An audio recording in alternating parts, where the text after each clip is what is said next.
السلام عليكم ورحمة الله وبركاته. رمضان كريم صاحبتك وحيران برتين يوتيوب.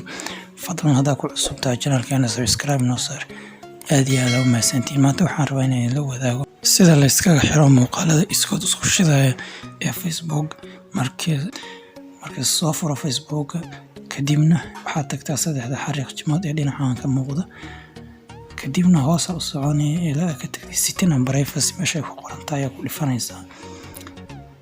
kadib marka setting and privacy ku dhifatay waxa ku dhifanaysaa settings meesha ay ka muuqato halkaas ku sii dhifaadana. haddaba hoos ayaa u soconaysaa ilaa ka tagtay meel ku qoran tahay media and contacts. halkaas ayaa ku dhifanaysaa media and contacts ay ku qoran tahay. haddaba meesha u soconaa meeshan auto play ay ku qoran tahay.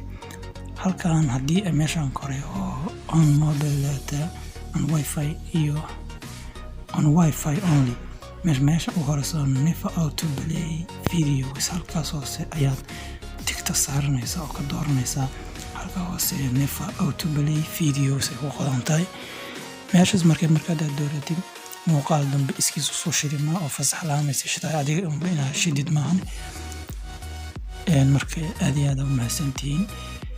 intaas yartaa waa faa'iido in mobile data isticmaashid inuu ku dhaqaaloobo uusan muuqaalo isku shidin. marka aad iyo aad u mahadsantihiin. wassalaamu calaykum waraxmatullaahi wabarakaatuh. fadlan subscribe nagu caawi oo muuqaalka share gare.